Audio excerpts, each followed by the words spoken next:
speaking of, let's kick it over to Western Australia. On the blower, we have Matt Hodgson, absolute Western Force royalty, and we've got Sera Ravatudei, Hodjo, Sera, absolutely awesome to have you. Thanks for joining us. Our pleasure to be here. Thank you. Even though Sera, you called me a girl, that's all right. I know, I'm sorry, I'm trying to... it's tough. You're gorgeous, Usually mate. it's You're like, gorgeous. Hey guys, hey girls, and then there's one each way, so it's just, I'm trying to work it here. Sera, I want to start with you. I'm trying, man, I'm trying. Sera, I just want to start with you. We were just talking about Fijiana, obviously. You're a part of the squad last year. You're a new member to the Western Force Super W fold. You're being coached by arguably the greatest player to pull on a Force jersey. I mean, what does it mean to sort of come from that Fijiana setup into a setup where you've got Matt Hodgson running the show and you're really starting to build towards something collectively as a club and a state? No, I think it's really, really good. I think we're blessed to have Hodjo as our head coach. We've learnt a lot in the short space of time that we've had him already, but we're excited. It's a lot different to the Fijiana Drua, but in a good way. So I'm happy to be home with my family and playing in my home state, and yeah. And Matt, obviously you're wearing two hats at the moment, the list manager and general manager of the club, and then obviously coaching as well. How are you going, managing that space, and what are you enjoying about the coaching? The first thing was probably I had to introduce myself to the girls. They actually didn't know who I was. So I had to point to a poster of 2006 that I was in the team. No, I mean, I'm loving it. Obviously, it's difficult juggling both, but I was lucky enough to be part of the Aon Sevens with the WA team this year, and sort of saw the growth in them, and they were chasing a professional organisation to sort of put a program together, and sort of that's what we sort of wanted to achieve with the girls, and putting in a high performance manager, a number of coaches, strength and conditioning, physio, and also an academy in place. The coaching bit is the fun bit for me because I'm actually allowed to get out of the office and no one follows me down there. So it's pretty exciting to be part of it. Looking forward to round one. Sera, with that experience over in Fiji, how much untapped talent do they have over there as it would be growing at a rate of knots over there, I would imagine? Yeah, I think there's so much to unfold over there. Like, we had a lot of girls who had never played rugby union before, and playing for Fijiana Drua last year for Super W was their first ever time playing in a competition like that, and they absolutely loved it. We had a soccer player, a netball player. So I think now with how fast women's rugby is growing, you're just going to see them all coming out of the woodworks. What's the biggest difference with the training and stuff? Just a lot more structure in Australia? Yeah, they're a lot kinder here in Australia than Fiji. No running up the sand dunes. There's no sand dunes over in Perth? Yeah. There are some sand dunes at Swanbourne Beach. Is that right? Nailed it, Das. That's that. We don't go to that beach. What? When I played for Cotters, I just used to hang out in the bushes at that beach. Hodjo, being a hold up. I assume that's a nude beach, is it? yeah, it's a very nude beach. Allegedly, I've just heard some stuff. You go Ocean Beach Hotel, you have a couple of beers. A lot of flagpoles. A lot of flagpoles. That's it. Hodjo, mate, being a part of that original inaugural 2006 Western Force team, you guys obviously would have had to build a culture from the ground up. Obviously, the women's team has been going for a couple of years, but you've got a couple of new players in trying to build that culture. What kind of steps have you kind of put into place to kind of achieve that? There's probably two big ones that we worked on straight away. Is one, their inclusion into the whole organisation, so be part of the Western Force. Although we sort of involved last year, it's probably they felt like the sister or the plus one through the time. So with me, my role, I sort of bring them along into the club, and people don't say no to me when I tell them they're coming to events, functions, and all that sort of stuff. So it's pretty good to bring him into that, getting involved in match day, sponsored activations on field and all that sort of stuff. And the second big one is to separate the clubs within the team. So a lot of club rivalry came into the force, and it was sort of I play for Cozza, I play for Kalamunda, I play for Orangaroo. So now we've flipped that mantra to I play for Western Force, and a club is a byproduct of that, and that's sort of where we're going with the program now. Hell yeah. I mean, like your history, Matt, coming from, Central Coast of New South Wales through Avoca, and then you went through Eastwood, you played in that grand final side and the Aussie Sevens. Like, you were, for lack of a better term, a bit of an outcast. You started as a fly half centre in the TARS system that got converted to a flanker and then found yourself with the Force. So you're talking about, this distinction of we are the Western Force. Is that something like that has grown from, I don't know, like obviously your history with the Force, you were an inaugural member, and is that sort of bred out of the fact that, the Force has become, I guess, your spiritual home for rugby? Yeah, 100%. I think I was fortunate to coaches and quite a tough journey to get my first cap. But what I say to the girls and pretty much anyone that comes to the club is once you get that jersey, it's up to someone else to take it off you. Don't give it up for someone else. And that's the sort of what we instill to all players. So we're lucky enough that we've got the first 15 put on their jerseys this week, and it's up for them to keep it, but up for the others to chase them and try and grab that jersey off it. You don't hand it over lightly. And Sera, the hard work's done. You've done the preseason. You're here now. Round one is just around the corner. Two things. What can we expect from the Western Force this year? And the second thing is, who has really, who's someone that we can expect to do big things from the Force this year? Apart from yourself. Obviously.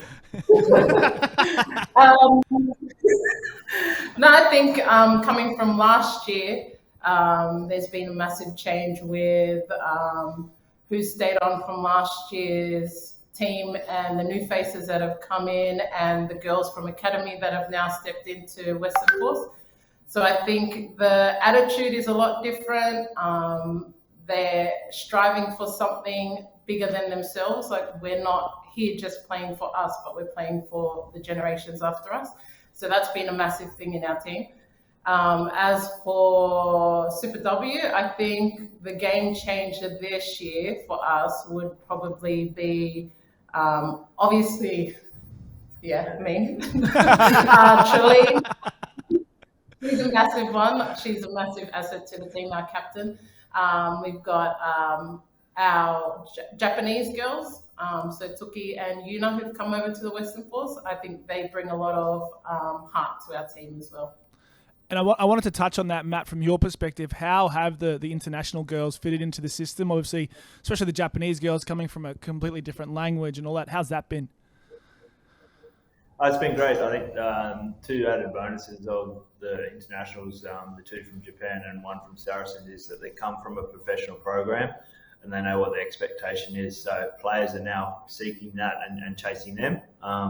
And like Sera said, there's a lot of energy with those two girls, and they're often the first on the computer, first at training and ready to learn. So it's exciting, and I'm looking forward to them to see on Friday night.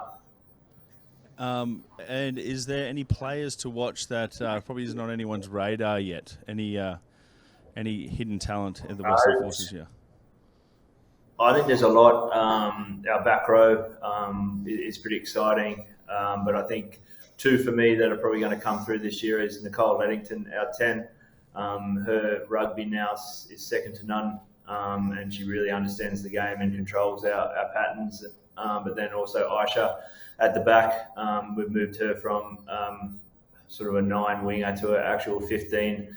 And again, the understanding of the game is pretty exciting, and she's probably the only one I know that can kick off both feet. Sera, just another quick question. This one's from a viewer. Season's just about to start. Who would you least like to room with, and why? What was the question? Sorry. Who would you least like to room with on tour, and why? Probably Taj Hill. She was actually the one that wrote these questions, actually. Was it really? It actually was. She stitched herself up. That's classic.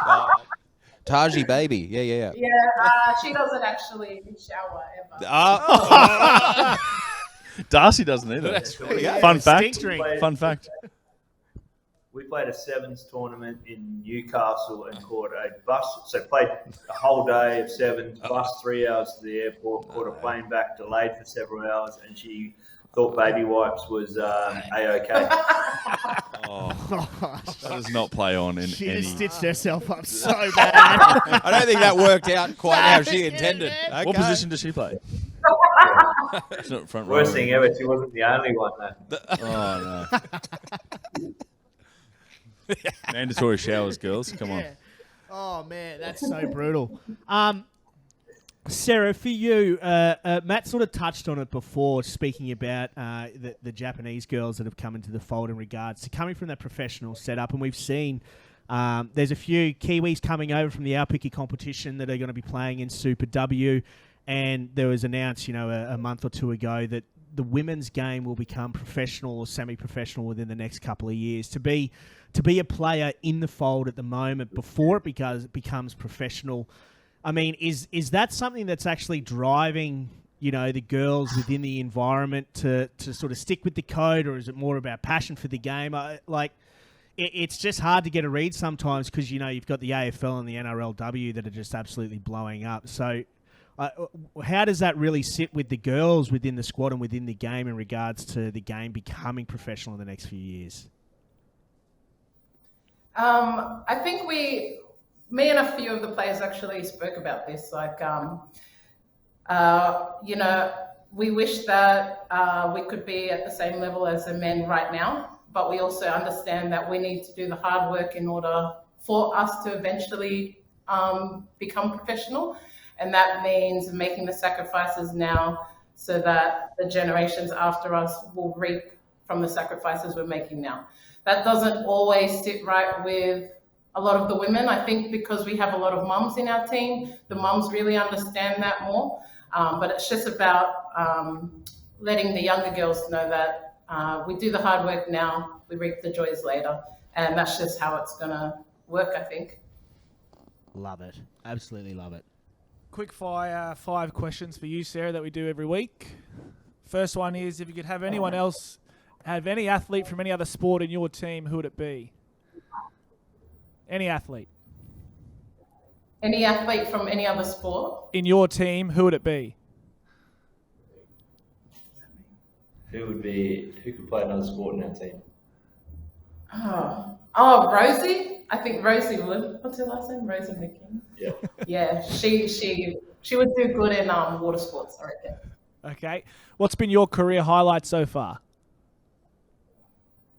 Apart from meeting me. Definitely not. Probably playing for the Drua last year. It was a good lesson, but highlight as well. Perfect. Your favourite teammate? They're all listening. They are all listening. The least to beat me up. My favourite teammate, Taj. Taj. Be nice because you told him about the story. You said she didn't shower. Yeah, Taj. She's my favourite player. She doesn't shower. That's because you could get the bathroom the whole time. And your least favourite teammate? Is it Taj? Yeah, Taj. And finally, who's been the most influential person of your career so far? Oh.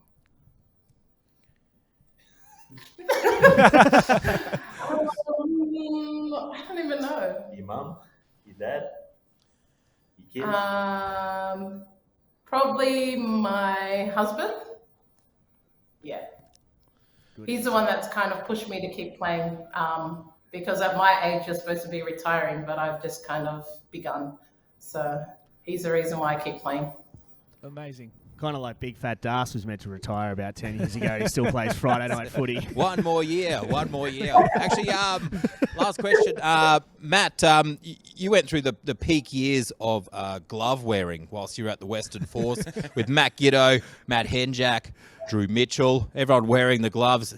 Do you think you should be, maybe, let's bring it back for the girls. What do you reckon? Do you reckon like we should have a second wind, or is that just better left in the past? I reckon maybe what I would do is There it is. really what I would look at is actually change the size of the ball for the women. I'd go to a size 4. I reckon you'd see a lot more entertaining rugby with a smaller ball. So maybe smaller ball and one glove.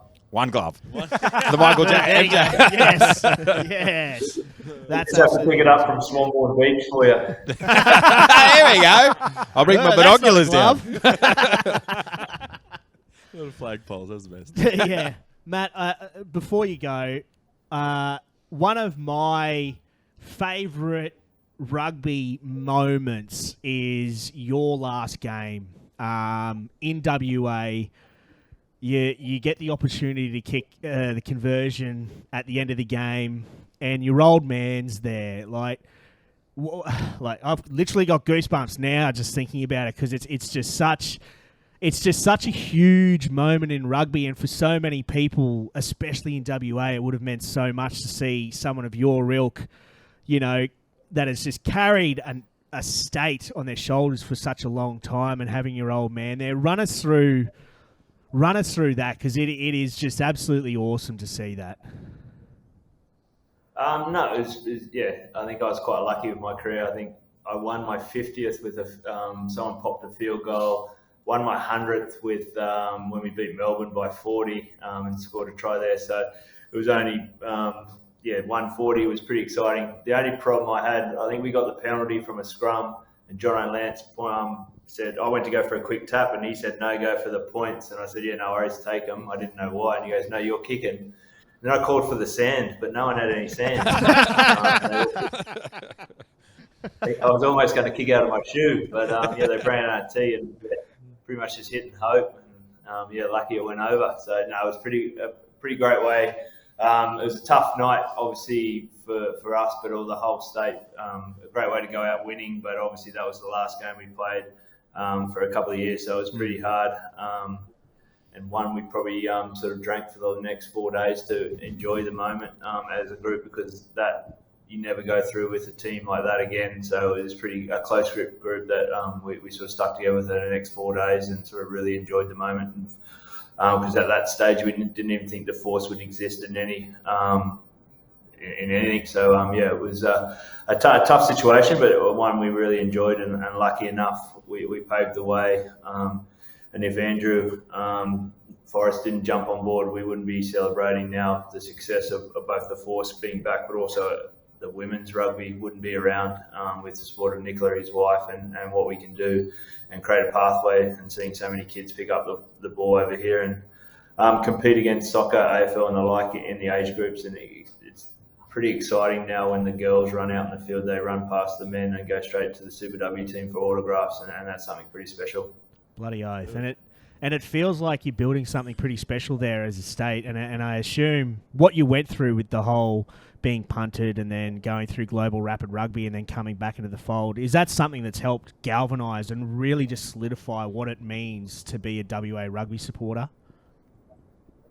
Yeah, no, it's unreal. I think we've got a bunch of fans and members and supporters here that have stuck through us no matter what we've faced, and it's pretty exciting to see them come back in their droves and not only come and watch the Super program, but I think we had about 1,200 come and watch us first Adelaide at Super W level. So they're getting behind the whole organisation, and there's nothing better if we get on a bit of momentum in both the male and female to fill out the stadium week in, week out. And like I said, I first came over here seeing a young kid pick up the ball and then playing with him 10, 12 years later is pretty exciting, and that's what the girls are doing now with their stuff they're doing in the community. So, big things coming ahead for both the male and the female.